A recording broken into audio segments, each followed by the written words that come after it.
Kasih karunia dan damai sejahtera dari Tuhan Allah Bapa kita, dari anaknya Tuhan Yesus Kristus menyertai kamu sampai selamanya. Amin. Selamat pagi Bapak Ibu Saudaraku yang terkasih dalam Yesus Kristus. Selamat hari Minggu. Dalam Minggu Rogate hari ini, dengarkanlah firman Tuhan dari surat Paulus kepada jemaat di Kolose pasal 1 ayat 9 sampai dengan 14. Demikian firman Tuhan. Sebab itu sejak waktu kami mendengarnya, kami tiada berhenti-henti berdoa untuk kamu.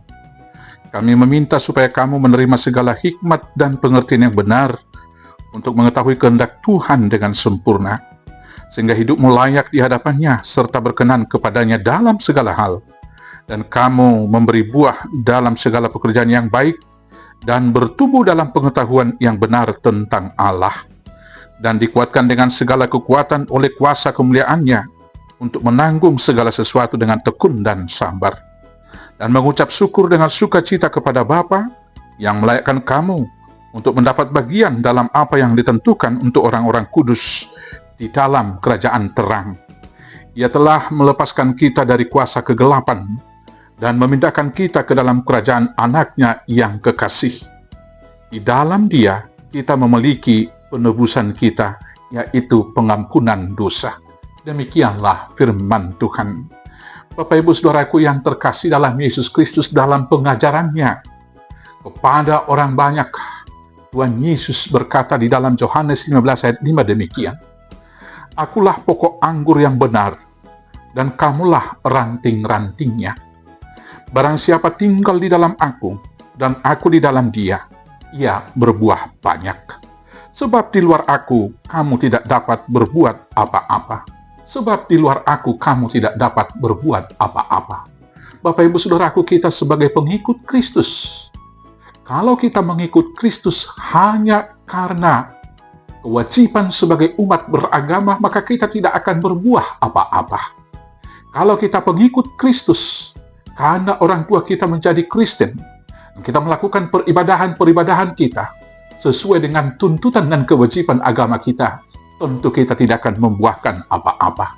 Tetapi sebagai pengikut Kristus yang berbuah banyak, harus punya syarat mutlak, harus di dalam Yesus Kristus. Hidup di dalam Kristus Yesus, sehingga kita betul-betul hidup baru dan berkarakter Kristus di dalam kehidupan. Supaya tetap di dalam Kristus, tentu kita harus punya komunikasi. Dan salah satu pintu masuk untuk berkomunikasi dan masuk di dalam Yesus adalah doa. Tangiang do ojahaki madapoton tuhaki. Begitu lagu dari puji-pujian yang dinyanyikan di gereja HKBP.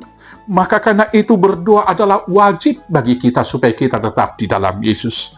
Karena dalam berbagai khotbah yang pernah kita dengar, kita mendengarkan satu perkataan yang mengatakan doa adalah napas hidup orang beriman. Maka karena itu berdoa adalah wajib. Sama dengan minggu kita hari ini yang berkata, yaitu Minggu Rogate, yang berarti berdoa. Sekarang kita diingatkan kembali bagaimana kita harus berdoa. Berdoa harus dalam roh dan kebenaran. Di dalam Yohanes 4 ayat 24, firman Tuhan berkata demikian, Allah itu roh, dan barang siapa menyembah Dia, harus menyembahnya dalam roh dan kebenaran. Saudara-saudaraku yang terkasih, berdoa tidak bisa hanya dari pikiran saja. Berdoa bukan hanya dari keinginan, tapi berdoa harus di dalam roh.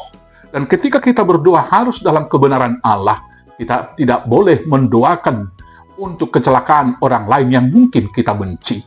Tetapi kita harus berdoa di dalam kebenaran firman Tuhan.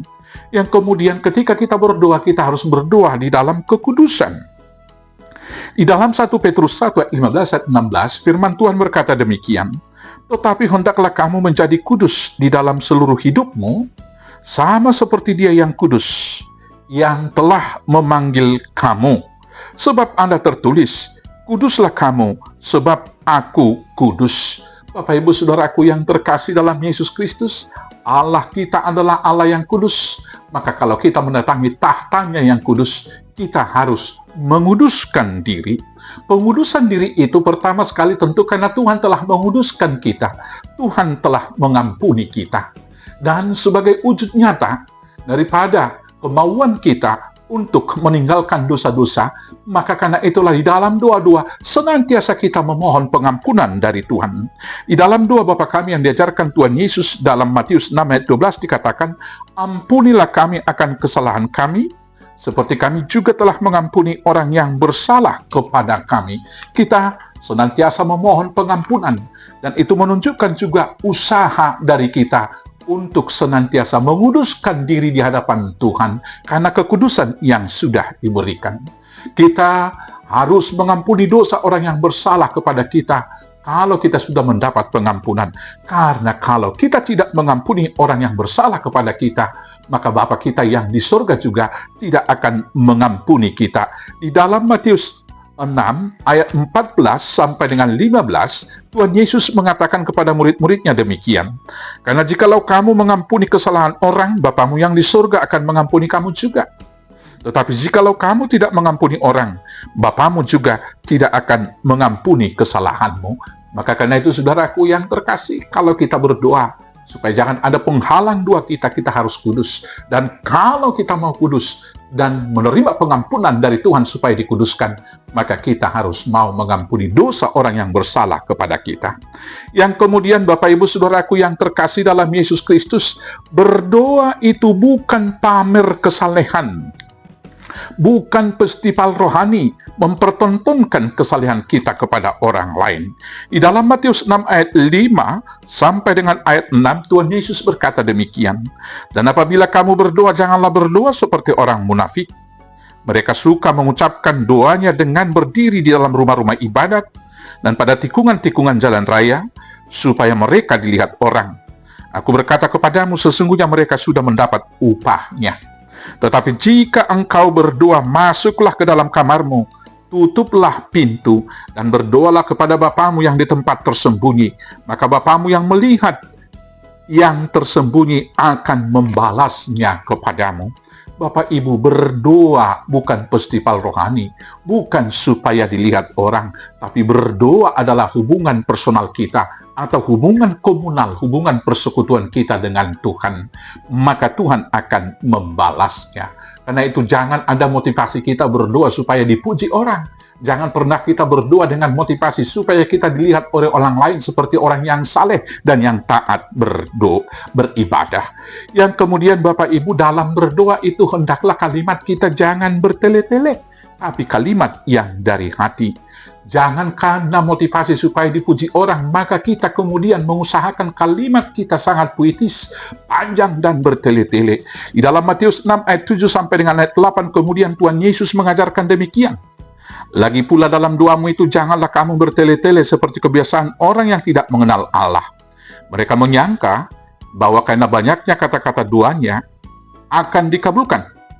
Jadi janganlah kamu seperti mereka, karena Bapamu mengetahui apa yang kamu perlukan sebelum kamu minta kepadanya.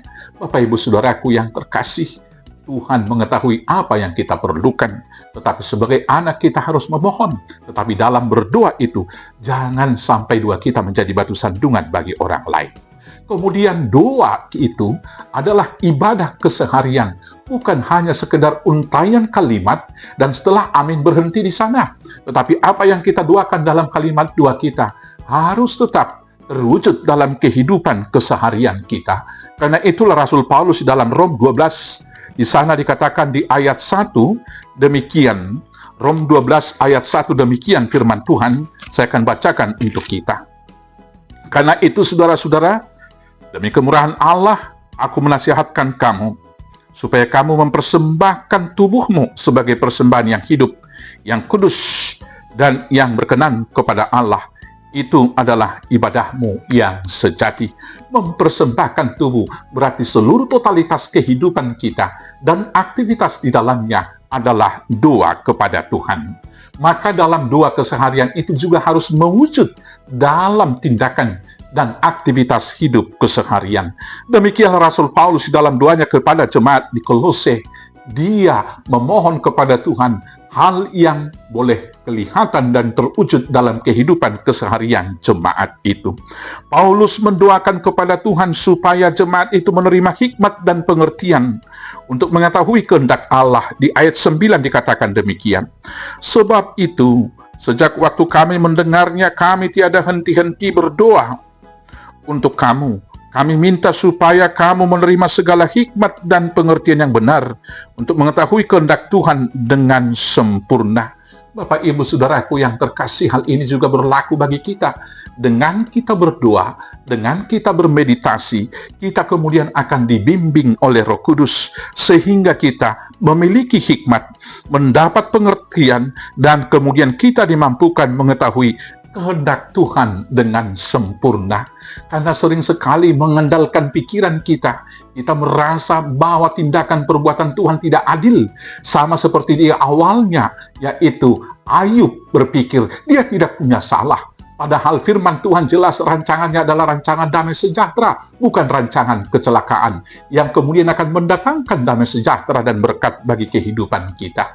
Maka kalau kita menghadapi satu kejadian yang mungkin tidak sesuai dengan keinginan, tidak seturut dengan logika dan pikiran kita, maka kita diam sejenak, bermeditasi, berdoa, dan dengan berdoa, Roh Kudus akan membimbing kita sehingga kita menerima hikmat, menerima pengertian, dan kemudian dapat mengetahui kehendak Tuhan dengan sempurna. Dengan demikian, kita kemudian selanjutnya akan diberikan yaitu hidup yang berbuah baik kepada Tuhan.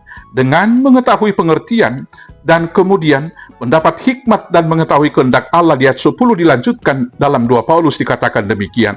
Sehingga hidupmu layak di hadapannya dan berkenan kepadanya dalam segala hal. Dengan mengetahui kehendak Allah, maka hidup kita berkenan di hadapan Tuhan dan kita dapat hidup layak. Dan kemudian kita dapat memberi buah yang baik dalam segala hal yang kita kerjakan dan bertumbuh dalam pengetahuan yang benar tentang Allah. Saudara-saudaraku, ketika kita mengetahui kehendak Allah, maka buah-buah baik yang kita buahkan akan kemudian bertumbuh subur dan kita akan berdampak baik kepada sesama. Setelah itu, maka kemudian kita akan dikuatkan menanggung segala sesuatu dengan kesabaran. Di ayat 11 dikatakan demikian, dan dikuatkan dengan segala kekuatan oleh kuasa kemuliaannya untuk menanggung segala sesuatu dengan tekun dan sabar. Ketika kita berdoa, menyerahkan seluruh pergumulan itu sama seperti Tuhan Yesus, maka bahkan menghadapi maut, menghadapi kematian sekalipun, kita berserah kepada Tuhan, kita akan dimampukan dan dikuatkan. Sama seperti kesaksian Paulus dalam Filipi 4 ayat 13 yang berkata, segala perkara dapat kutanggung di dalam Dia yang memberi kekuatan kepadaku.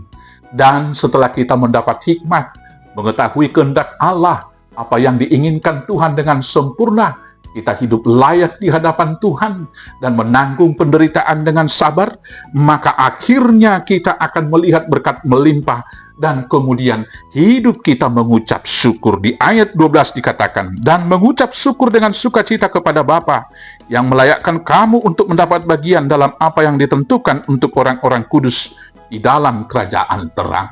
Kita mengucap syukur pertama sekali karena kita sudah diseberangkan dari kegelapan kepada terangnya yang ajaib. Dari kematian kepada hidup yang kekal, dari hidup yang berkubang dosa kepada pengampunan dan hidup baru di dalam Tuhan.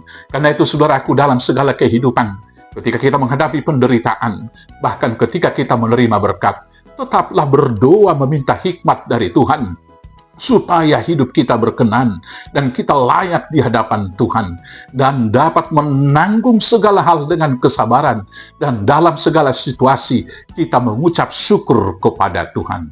Tetaplah berdoa, tetaplah berdoa. Tuhan Yesus memberkati. Amin. Kita berdoa. Terima kasih Bapa atas tuntunan hidup. Terima kasih Bapa atas hidup yang layak. Terima kasih atas masa depan. Karena Tuhan telah membawa kami dari kegelapan kepada terang Tuhan yang ajaib. Karena Tuhan telah melepaskan kami dari belenggu dosa kepada pengampunan yang menyediakan hidup kekal bagi kami. Maka biarlah Roh Kudus menuntun kami tetap berdoa di dalam roh dan kebenaran. Di dalam nama Yesus Kristus Tuhan Juru Selamat kami yang hidup. Amin. Selamat hari Minggu.